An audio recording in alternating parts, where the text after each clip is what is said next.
Welcome to the last of our QE webinars for 2022. I'm trying to remember what time it is. We're talking about a pretty exciting topic today, teaching QE, specifically talking about QE courses, and the title is Triumphs and Tensions. So we're joined by David Wiliamson Shaffer from the University of Wisconsin-Madison, Golnaz Arastoopour Irgens from Clemson University, and Amanda Barany from Drexel University, all of whom have obviously been teaching QE and have been very involved with using it in their own research. So without further ado, I'm going to turn it over to them because I think they have a fun set of things scheduled for us today, and I'm eager to learn more myself. Thanks. Thanks, Brendan and Morton, for your introductions. I'll echo the request to everyone to register for the conference today if you can. So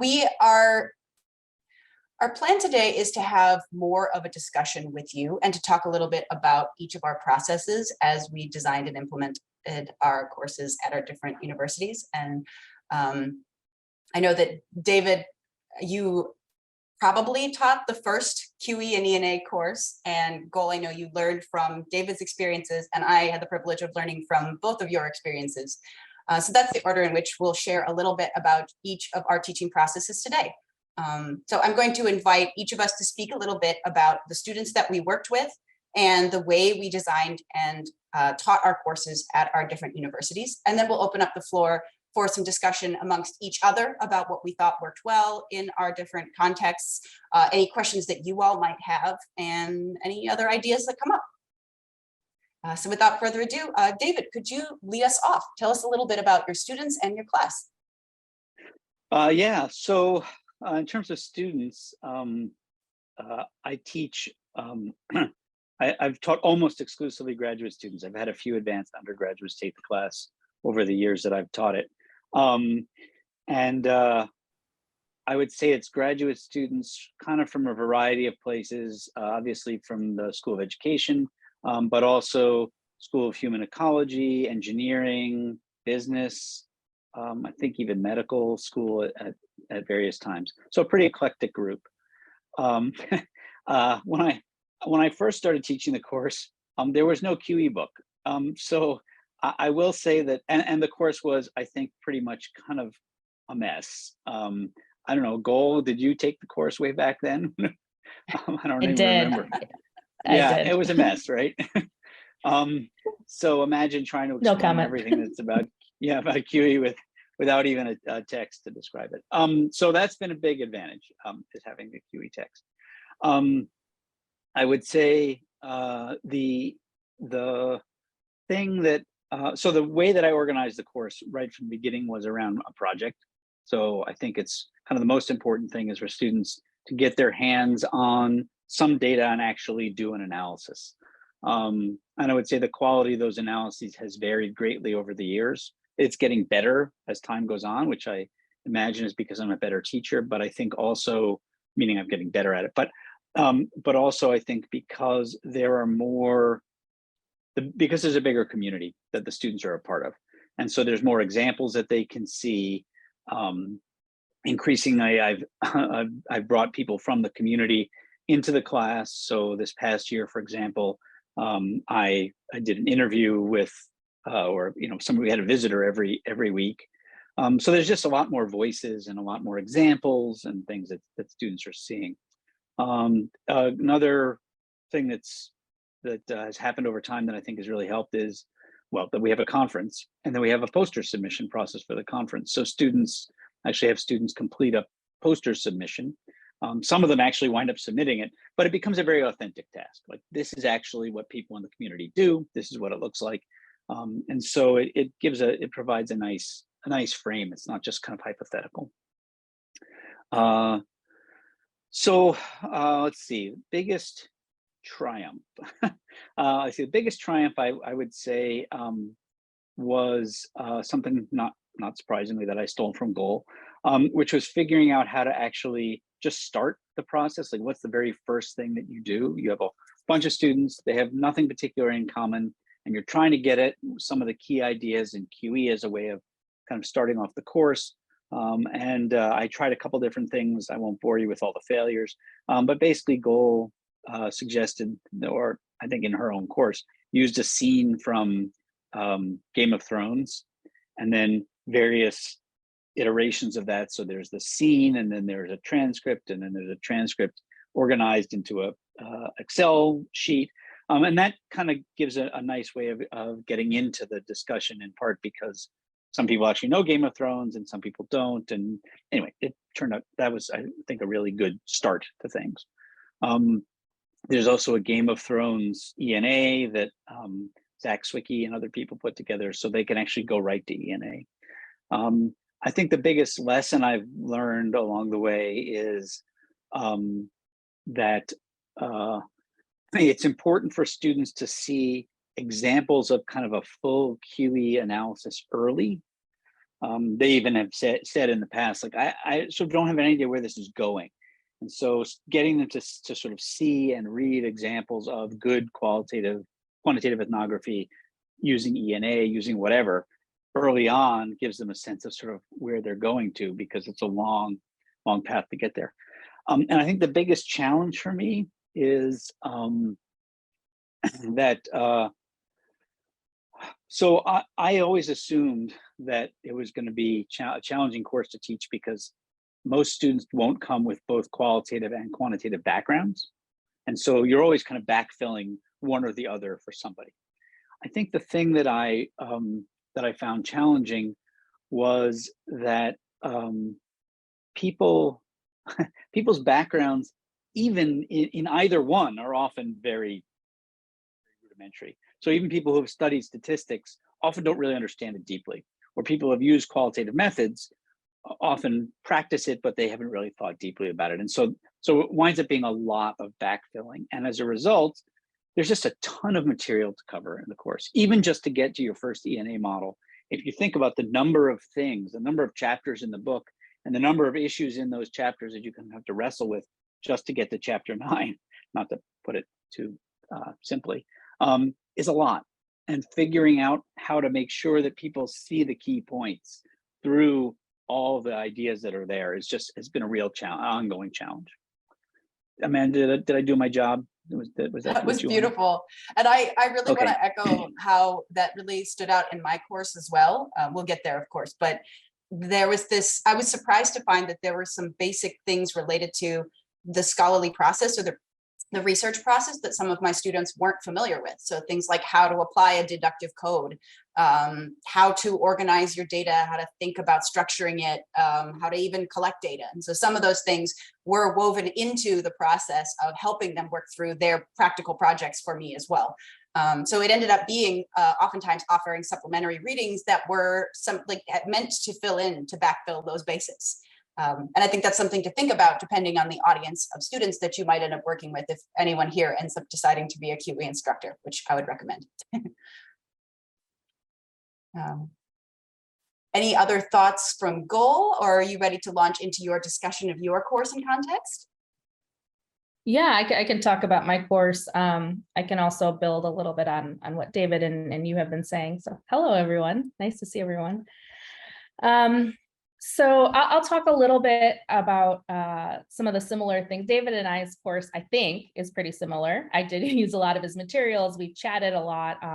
As he's told you, we both do the Game of Thrones introduction. That works well for me because I have never seen an episode of Game of Thrones. So actually the students who have seen Game of Thrones end up being the experts, and can contribute right away to the course, which is nice in a course like QE is, as David said, where there's just so much information that a lot of the students can feel overwhelmed. So it's kind of a nice starting point. I didn't choose Game of Thrones. That was the app that is available that Amanda Barany is now showing. It's an excellent teaching tool. It really kind of shows you a high level of what we can do with QE.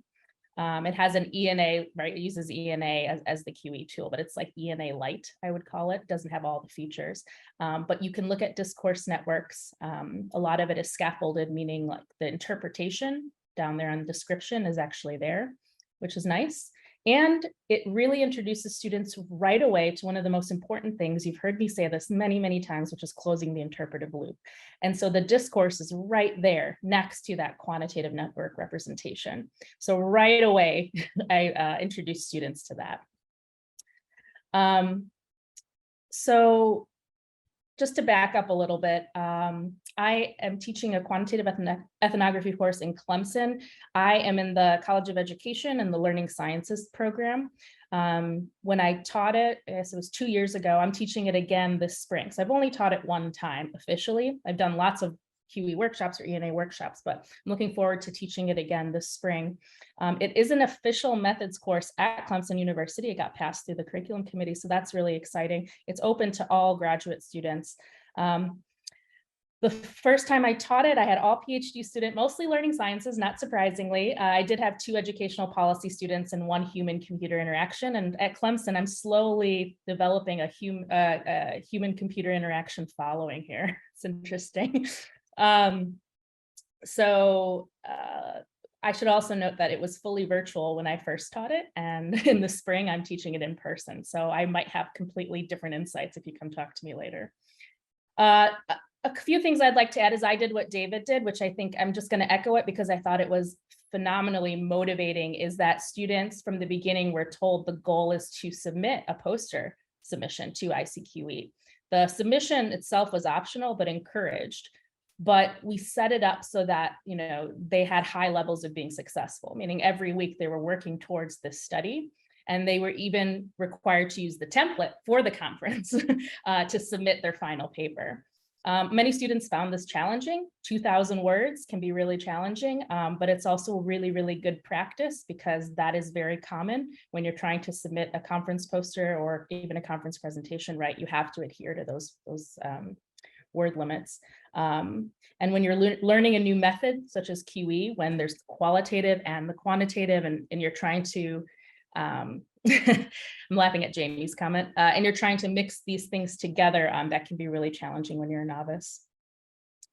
And then I'll say one other kind of thing that I did that you might find interesting is I focused, well, 2 things I'll mention. I focused a lot on looking at the researcher themselves as a tool, the bias and worldviews that are embedded in the tools that we use and the researcher themselves. So in other words, I spent a whole class period on critical perspectives and critical reflexology. So not just being reflexive, but actually connecting our personal beliefs to the broader sociopolitical beliefs. So for example, who are we? What sort of privileges do we have as researchers? Who are we investigating? For what purposes? What sort of assumptions are baked into these tools? So I spend a lot of time thinking about that and encouraging my students to think about that. So that's not something that's explicit in the book. So that's kind of an add-on for my course. And then the last thing I'll say is I'll end on a fun activity. I think segmentation is an important thing to talk about when it comes to QE, and getting the qualitative data prepared for computational or statistical analyses. That part is really important. If you mess that up, it's going to be a really long course for you. So I do focus on what it means to segment your data in appropriate ways and make sure that your data is clean or hygienic for computational purposes. One fun way that I do that is I choose music videos for students to look at. This is early on in the course, so they do not have data yet. So this is one of kind of those early activities where I choose the data. So I have them choose a music video, they watch the video, and then they analyze the lyrics, segment the lyrics, code the lyrics. So it's sort of this mini activity that focuses on coding and segmentation, and also relates this idea of stanza, right, to poetry or lyrics. And it can be a really fun, if you pick all different types of genres, you end up with a really interesting conversation. And then I do what David calls the cooking show, where I already have analyzed some of these lyrics. So, you know, I've already had this meal prepared. So I have the students do it, and then I show them my analysis to kind of show them from start to finish what it could look like to do an analysis of some musical lyrics. So I'll end there, Amanda. So just some kind of interesting things that I do in my course. I learned so much from both of you. Actually, I think a couple of the things that you mentioned, I took and ended up applying in parts of my course. So I loved the idea of bringing in concrete examples that you can return to throughout the course. It kind of speaks to what you were saying, I think, David, about showing them as early as possible examples of complete quantitative ethnographic projects. And so in my week 2, one of the things I actually did was left a space to bring in different completed research examples that students could read and engage with that were related to the topics of interest of the group that I was working with. So if they were really interested in like health sciences, I would put in some applied examples from the health sciences research. If they were really interested in online learning, we could put a couple of examples in so that they could see that it's applied in an area that interests them. But then also having like text that they, or discourse that they can grapple with. So I use the Game of Thrones tool in my first week as well as just an introduction to getting them exploring the complexities of discourse. But then for another example that I used was a song. And so song lyrics with sort of this regular pattern that I could use to demonstrate different things. So I don't know how funny my students thought this was, but I was pretty amused. I ended up rickrolling them. So for most of my class, I showed them examples because it has a nice repetitive structure. So it made me laugh, and I think it worked to illustrate different examples, like of what coding agreement might look like. If you're looking for keywords, similarities, if you're trying to calculate rows. So these ended up being examples that I could apply to showcase different parts of the process. So that was kind of fun for me. But I would recommend that for any course. Like try to get to something that the students can engage with in different ways at different times and return to explore some of the complexities. So yeah, any other thoughts about goals experience or questions that anyone has, including you, David? I'll just say that, so I also do a music song lyrics activity. Yeah. The way I do it a little differently though. So in mine, I actually am just trying to get students to think about quantifying discourse to begin with. Mm-hmm. And so I have them all pick a song, and then they, in a group, figure out which 2 songs they think are the most similar. And then they do a little bit of, they figure out like what's a way of coding it that will show that it's similar. So they actually code it sort of with a purpose. I'm butchering the activity a little bit, but that's the basic idea, is that they're actually starting to compare the songs, and they're comparing them along a very simple dimension, but it becomes really clear, like the way in which your quantification can help, but also the way in which it's a limited view of what's going on. But so similar idea, just a different focus. I love that. I really love the emphasis that you place as well, Gol, on critical perspectives. I tried to mention a lot to my students this idea that there's a series of choices that you make when you're constructing a quantitative ethnographic process. And there's no inherently perfectly right or perfectly wrong choice to make at any stage. But it's important to just be really intentional and thoughtful about the affordances and constraints of every choice that you make. When you segment this way, these are the affordances for answering your question. Here are the constraints for answering your question. When you code in a certain way or a different way, there's affordances, constraints. And so returning to that and making it explicit at every step is important. But I think that something that I'd like to take into my course is that is to interrogate your own biases that go into those decisions as well. So I really like that perspective as well. Yeah, okay. and QE, it's I think unique, I'll say, because it's not, in qualitative research, we do critical reflexivity in qualitative research. It's similar for the qualitative part, but with QE, we also have these tools that have these, and I said this, these assumptions in them. So it's like double critical reflexivity for the QE researcher. It's a lot of responsibility. You use so many tools, including yourself. You're also using computational tools that you really have to, I think, if you want to do meaningful research that's fair, right? Think deeply about where these tools come from. Absolutely. Yeah, that's so. I use sort of the same reflexive methodology that I use when I'm teaching qualitative methods. So there's memos and questions in the memos about being reflective, and we talk about it. So I think the thing that I haven't managed to do is get it though that level of reflexivity about the tools themselves, mostly because I think it's so hard for people to even understand what the tools are like. Even if you're not diving into the details of what the tool is doing, just getting it to do something that's sensible is so hard that there's too many layers that it would be required to be reflexive in that way effectively. But you know, that's my own limitation, I think, not necessarily. I mean, Goal's right. Of course, every tool comes with its constraints and affordances, and it's important to keep that in mind. Go ahead, Brendan. I think you have a question. Yeah, I just wanted to piggyback on what you were just discussing.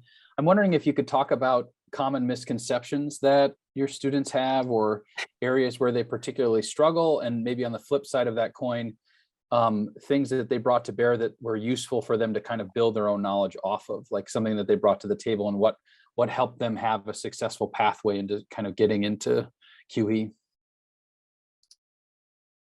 Awesome question. The two places that I think I saw my students need a lot of extra support and ask a lot of questions was the coding process. So organizing your data, so segmenting it, and then applying codes to it and calculating inter-rater reliability on those codes was something that was really new and unfamiliar to a lot of my students. And so there was a lot of backfill and support and kind of walking them through it. We ended up doing more around that time when they were working on that in their projects, one-on-ones with me or one-on-ones with each other, where they were talking it through. And I also encouraged them to engage in that with a peer in the class so that they could voice those questions to someone who is kind of in the same space. So I think that's one of the struggles. And then I find that there's this really exciting moment where you show someone an epistemic network, and you're trying to talk them through what they're looking at and what they understand from it. And a lot of people come to it with preconceptions about what interpretations they can get. So things like the mean having meanings that it doesn't actually mean, or the position of nodes and the thickness of lines having meanings that it doesn't in this case. But I think that's one of the most exciting moments for me, is spending one of the class periods walking through that step by step. And when it clicks, it's so exciting when they can start to pull meaning and say, that mean is over there. That means that it's pulled towards this code. So this thing is happening more. And they can bring that back to the data and understand the relationship between the patterns that are being visualized and the inherent pattern of the discourse. I think that's like one of the most exciting moments, but it's always a bit of a struggle. And so that's something I tried to set aside an entire class period and continuing to return to it throughout the course. Yeah, I agree, Amanda. That moment is so great. I think that used to be my job, actually, when I was working with David and Brendan. That was your job for a little bit, and I'm sure many others. But sitting down with someone and working and interpreting their data together with QE tools is a great experience. And when that kind of aha moment comes up for that person, that's great. And to be able to do that in the classroom is awesome. I do something similar. I actually have one-on-one meetings. My class was small enough where during one class session, while others were working on some activity, don't remember now, I would pull them out for one-on-one meetings, and at a critical point where they were interpreting their data and building QE models, we would actually do that. We would walk through it together. And they found that really, really helpful. I was only able to do it once, but it was helpful. But yeah, I think that's kind of a critical point. And Brendan, to answer your question, coding, honestly, validating codes, and that there's a lot in that, a lot of deep understanding in that, but including using the tools, but also conceptual understanding of why we're doing it and for what purposes.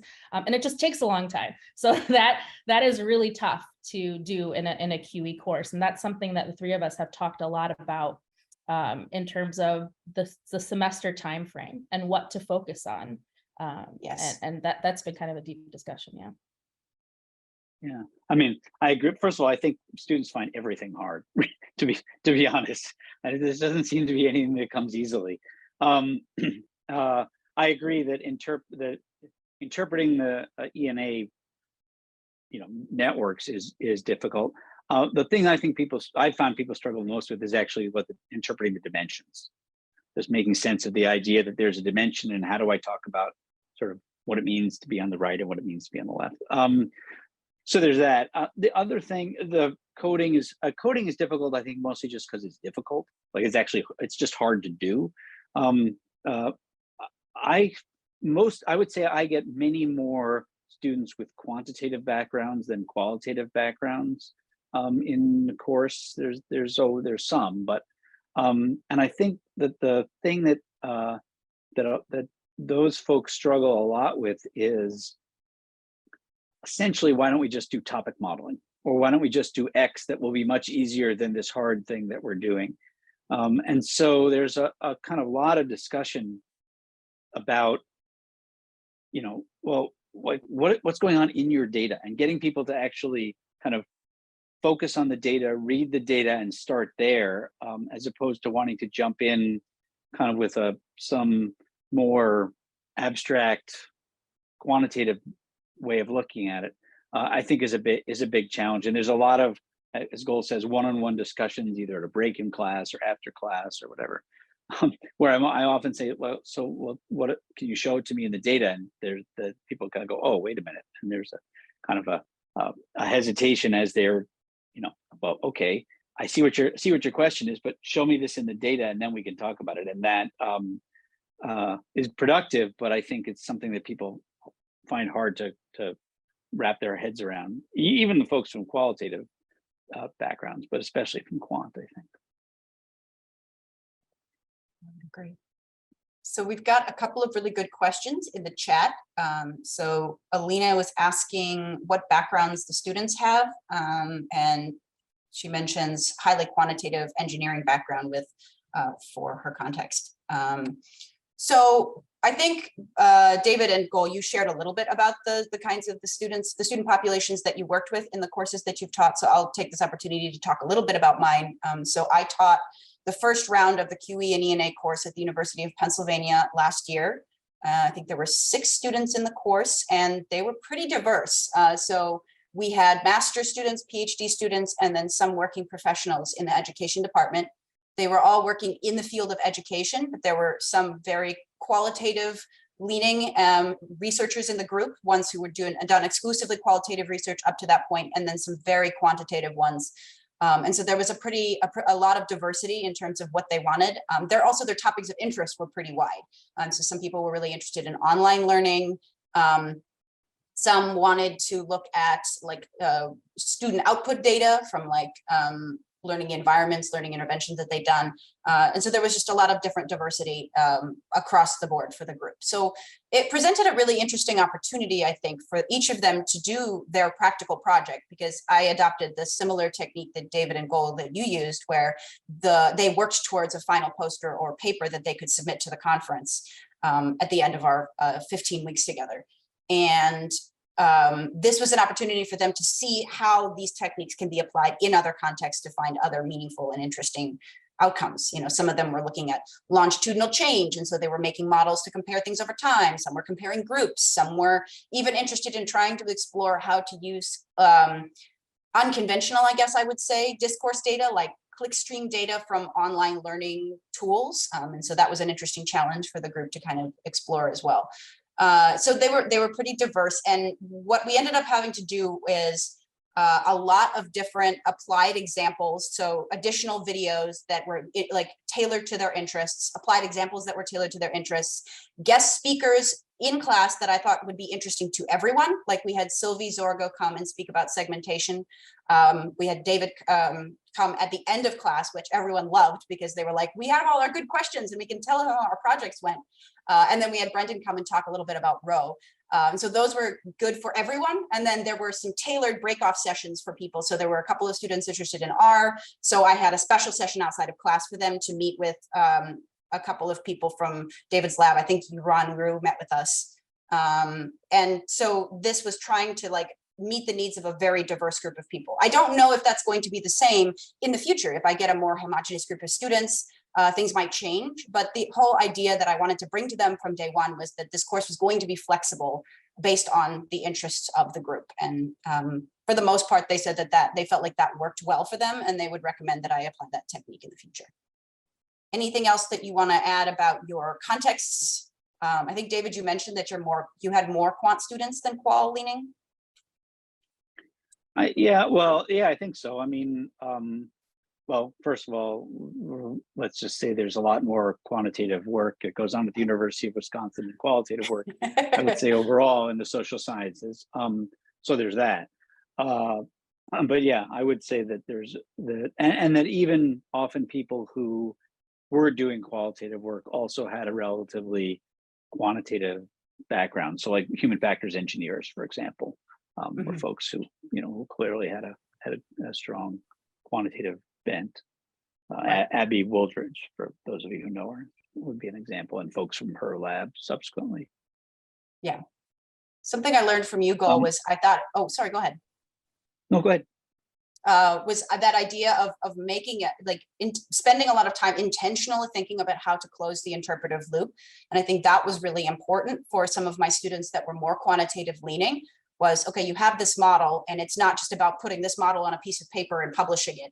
You have to then come back to the data, interrogate whether this makes sense for your understanding of your data, and seeing whether or not it furthers the story of the data that you need to be immersed in. And so I think that was an important step. And I felt it was important to take a week where we talked about that intentionally. And I learned that from you. So thank you. I learned from both of you. So.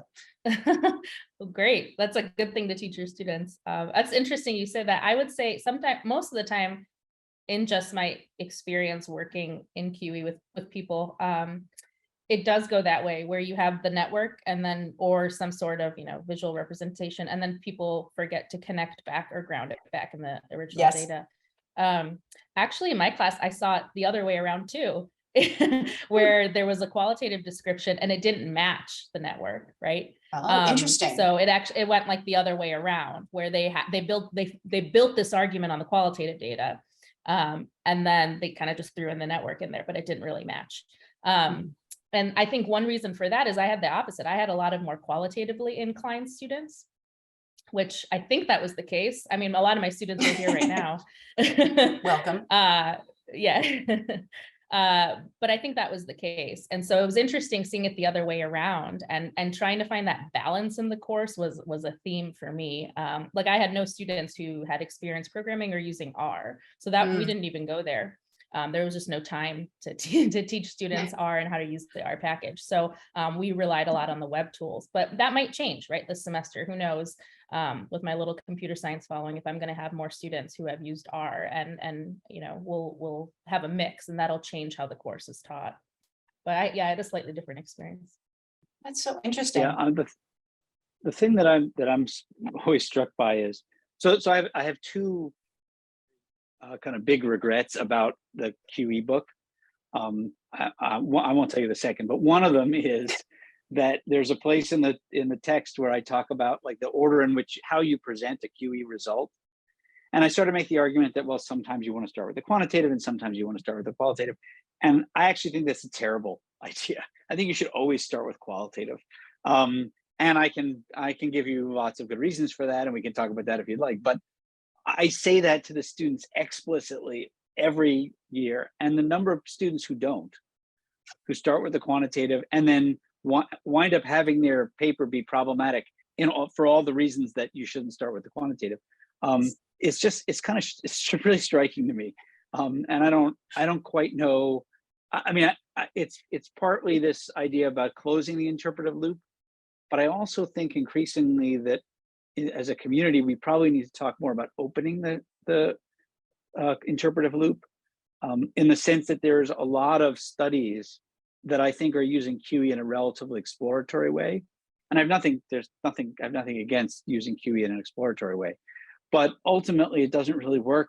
Like you use QE in an exploratory, or use ENA or a tool like it in an exploratory way to understand the data, so that you then have a story, and then you have to tell that story in a non-exploratory way. Like you actually have to tell the story. And I think that there's a sort of sense in which it's like with topic modeling or lots of other tools, it's too easy to jump into quantifying and then kind of leave the qualitative part as just dangling at the end. So even if you're closing the loop, you're not really closing the loop very deeply. You're just kind of looking for examples, which is not really the same thing, as I'm sure we all know. So I think that's been something that folks have struggled with.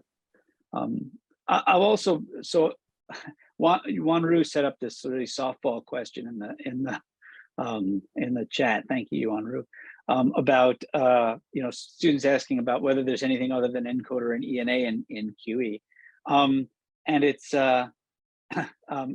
it's partly a softball question because there's a paper at the conference is all QE, just ENA.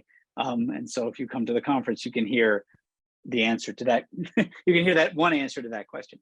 But I do think that's one of the challenges, actually, is that there have not been many really strong examples of a good QE analysis that does not use ENA and that kind of closes the whole circuit with the model. So there's plenty of things that people are doing in pieces that don't use ENA, but I haven't seen enough, or if there are some that I don't know about, please point them out to me. But like, I think that's been hard, is just showing students really good examples that don't use ENA, in part because ENA was really designed as the tool to facilitate the kinds of arguments that you make in QE. So people tend to gravitate towards it, right?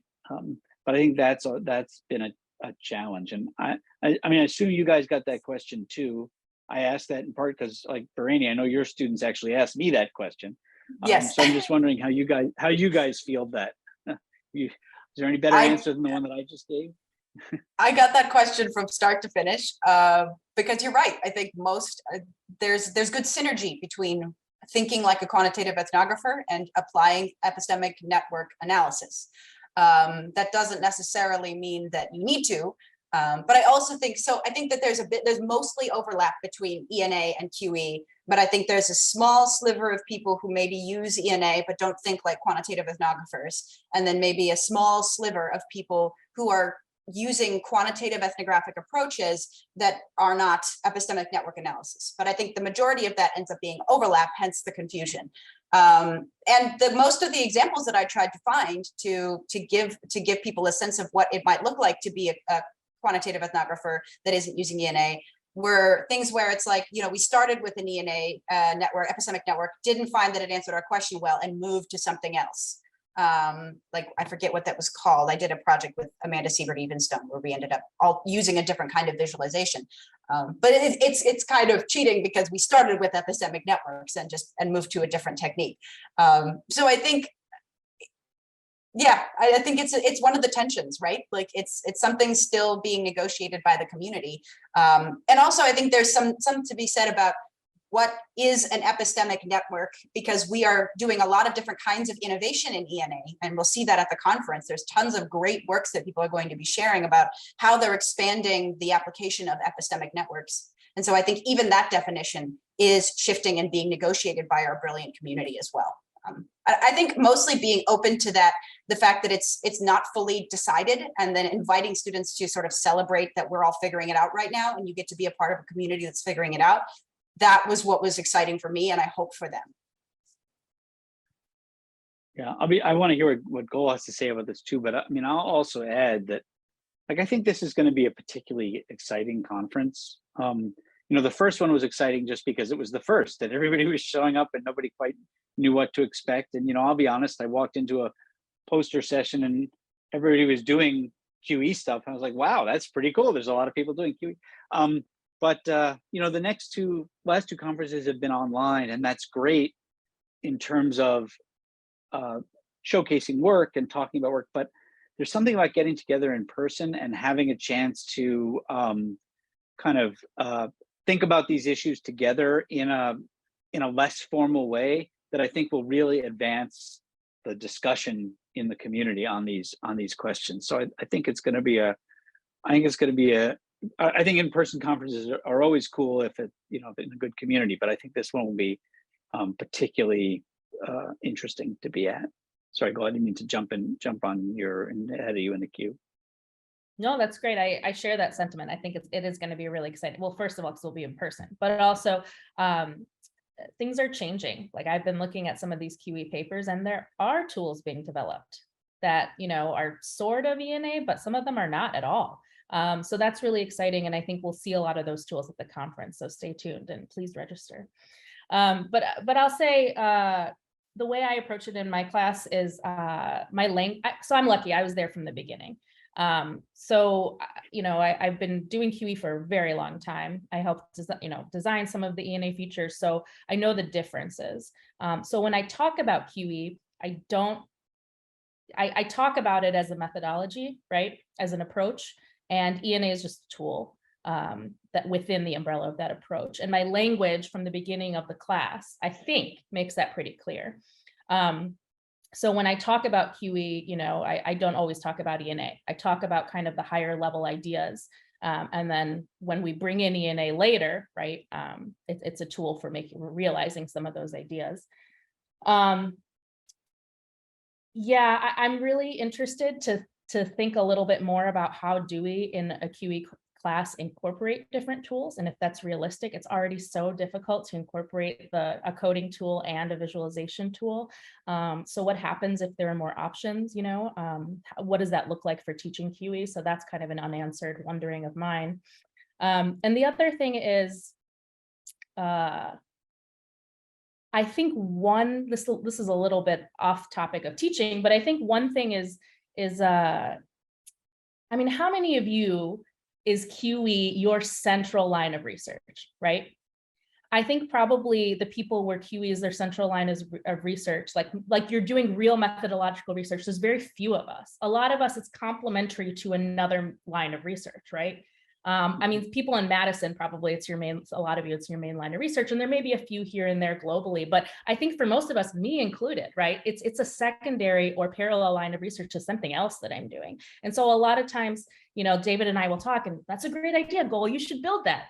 A new QE tool, for example. I'm like, oh, how am I going to find the time to do that with my other lines of research? So it's like something maybe that we desire, but it hasn't happened yet. And the community is new. And I think soon with new scholars, we will see people who will dedicate their main research line to QE, methodological research. And that we will see, I know, in the next few years.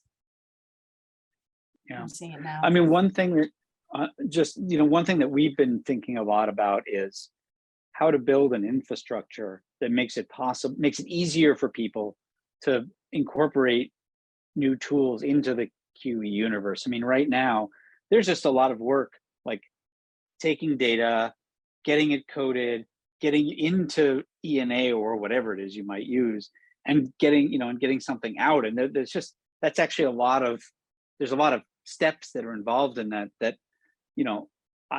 when I teach the QE, in some ways I don't really teach that part. We just teach each step, and then the kind of moving between the steps, we help somebody with if they're struggling, but otherwise we just sort of assume that they're going to do it. And I think that that's not really a very strong infrastructure for building new things, right? You want somebody to be able to just focus on the one thing that they're building and not have to worry about a lot of compatibility issues, not have to worry about, what formats it's going to take, and sort of be able to sort of plug and play.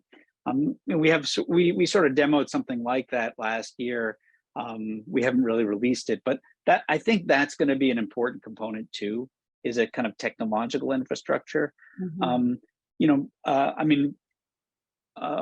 The tool that we built last year is called QE Studio, and I know some of you have seen sort of wireframes of it and descriptions of it, but the idea there is that, like, you take your coding and you plug it into your ENA model, and then you see the results, and all of the stuff on the back end gets handled.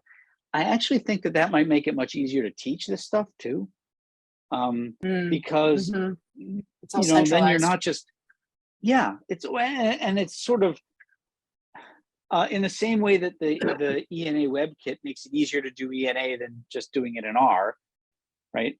The same thing would be true if kind of the whole pipeline was also visualized and graphic and all those other sorts of things. Awesome. So I think there's work that the community has to do in developing the infrastructure that lets the community expand, and that will also make it easier to teach with all these different things, right? So we're kind of at this moment where there's just a lot of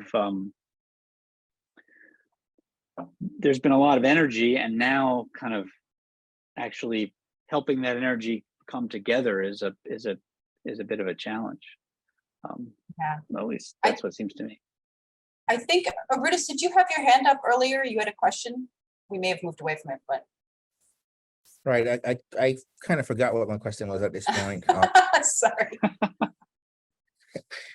Right, but I was just, but I know when David was saying that a lot of people were take the other approach of doing the interpretive portion first before they go to the quant portion in terms of QE. I kind of vouch that that's pretty much the way we have done it at Drexel a lot of the time, because a lot of students are not strong quantitatively, so they're more comfortable going that route. But I also feel that ENA is so integral to people because that's where it started. And for everyone, I guess, if you think of QE, I mean, QE is still in the germination stage, if you think of it compared to other areas. So it's natural that people are going to center everything around ENA. And as Gall said, I read a lot, some of those, the current papers at ISQE, and there are some interesting models and methods that people are applying out there, which are, I'm looking forward to just to see the presentation for some of them. And I think, as the field grows, so will be the additional analyses methods that people can apply to. But ENA is pretty good, David. Well, I don't think the criticism was of ENA necessarily. At least I didn't take it that way. So Brandon, I know you taught a course over this summer as part of, so we have this online learning analytics master's program at UW. I know your course was sort of based on my course, which is also based partly on Goal's course and in conversations with Amanda and all the rest. But the thing that was interesting about that is that those were all students who had both kind of been deliberately trained in qualitative and quantitative methodologies, and then they had even gone into a lot of the kind of machine learning and learning analytics tools. Does the kinds of issues that we're talking about, did that group stumble in the same places, or were some of those made easier by their preparation? I'm just curious as to, it's sort of a naturalistic experiment in some ways. Yeah, that's a great question. I think that the coding was still hard for everybody, right? So that was still there. But I think that for a lot of the students, they were set up to kind of understand the questions or challenges that QE is trying to address. And so for them, it was like a relief in a lot of ways. They're like, oh, this makes so much sense. This is my favorite course that I've taken in this. And that's outside of the normal reactions that I get with just ENA. Like that has its own kind of ooh and ah and wow factor, like the clicking moments that we were talking about, where they see this, like we've watched some of those videos that promotionally are there. But I think that it definitely helped somewhat. But one of the things that was kind of, this is on the edge or the margin for some of the cases, but I did come across people who've been trained kind of to be entrenched in a given camp. Like they're taught in a qualitative approach and they're told to not trust those quant folks, right? Or like someone who is really like very quantitatively minded and just doesn't think that there's a lot of substance to qualitative research, right? And so one of the things that was really interesting for me was, as they had more exposure and they had language around kind of the other camp, then to see how these things could be brought together and that they weren't necessarily incommensurate was kind of fascinating. Those were like the most interesting reflections to me, was to see how, like, I used to think this, but now, I was very skeptical of these approaches, like literally, like I would have done anything against this, but now I can see how that could happen. And I think because they'd have those primers, that really allowed for that type of a different type of experience to happen. But they also liked it a lot. Yes. And also, as Jamie said, it is okay to be wrong. It's how we learn and grow. The other thing I'll say too, I'll just point out, someone mentioned to me in chat too, is we also had like podcasts that were part of the thing that were very similar to how all the other instructors talked about having guests come in, and people loved that as well, because it kind of drew the curtain back a little bit on, well, okay, I read this person's paper or I see this other thing, but I actually can, one, hear from them as a human being, but also they can talk about the ugly process of the sausage making side of trying to do good research and how challenging that could be and the decisions that people made. And that was, I think, probably one of the most popular things in the course. Yeah, those podcasts were fun. I mean, it was fun. It was fun to do. I will say so I was saying, like, a lot of my students are quant students. And I think the reason is that a lot of those people want to do qualitative research. They know that there's more than just what they're doing quantitatively, but they're in a field where nobody will respect it. And so, Jamie, you're sort of I'm not going to put words in your mouth, right? But in medicine, yeah, right? I mean, like, you want something deeper, and you know that people aren't going to listen to it unless there's numbers associated with it. And so that's sort of that seems, I mean, there's some people, you know, my own students come, and, you know, there's some people in education who are learning analytics more broadly, but that seems to be a lot of the folks that come to my classes when I'm teaching it, which is just an interesting, I mean, I guess maybe it's not so surprising, but I wasn't thinking that was the way it was going to roll out when I, you know, first started teaching the course. Yeah, some people desperately want that t-test, yes, or anything. I mean, you know, you're able to say, yes, I've actually looked at everything, and, you know, I mean, you get some weird stuff. Like, there's some people who will say, wait, you did social moderation, but what was your kappa? I'm like, but social moderation means we read everything and we agree, so the kappa is 1. And they're like, but that's not really testing it. I'm like, what more do you want to test? So there's all sorts of funny things that come around in that margins when you do it that way.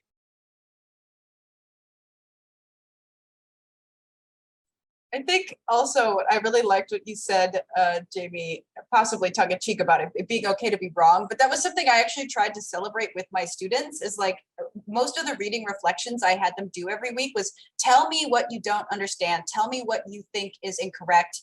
Tell me what questions you have. And then I built our discussions, our lectures around those things. And I would actually post anonymously their questions or critiques. And so then I think it helped because everybody was, you know, at first it's a lot to take in. It's a lot in a course. And so everybody's kind of like overwhelmed, and seeing that other people are asking these questions was really helpful to the group to sort of normalize the experience of, you know, what legitimate peripheral participation, right? You are still a valid member of this QE community if you don't understand every detail about how a model comes together, or if you don't know exactly upfront how you want to code your data or segment it. Like, all of that is part of engaging with your data, and sometimes that's iterative. And I think that was really important to help them, because I think it helped them get more confident as the course went on. Well, Amanda, that's just good teaching. That was sounds fun. Excellent. Yeah. Yeah, I will say, and I know we should close up because Brendan Yes. wants to say a few words at the end. But having written, you know, having taught, then wrote a book where I was trying to put down all the things I was teaching. I will say it's very humbling to discover that people can go read the book and then they still need to be taught exactly the same amount. Like, there's something about actually doing it and making the mistake and expressing your uncertainty and then trying to work through that with other people that makes things stick, no matter how well I'm not saying the book is necessarily describing things well, but even if it was describing things really well, I think there's still an importance in teaching and learning by doing stuff that you can't capture just by watching a video or reading a book. That being said, my students loved your book. Well, thank you. Yeah, I think people do enjoy it quite a bit, but QE is one of those approaches where it takes a lot of practice in questioning and working with others and thinking with others. And so I think that's like why a lot of learners really enjoy and value, you know, kind of what Amanda was describing and what we're going on from there. I do want to make some announcements and also let Amanda and Morton potentially make some announcements as they have more official roles with the upcoming conference. But so if you have more questions and you want to kind of keep this conversation going, I think Sung and maybe Ayano is going to be teaching course. Ayano, I think Osaka just taught with there's another one of our invited panelists uses the book in her courses in a totally different area. So there are going to be more people at the conference that would be, I think, interested and willing to talk about QE, obviously outside of the folks, the panel that we've had here today. So thank you all for joining us. And then I think I'll stop the recording now because we don't need those announcements to stay on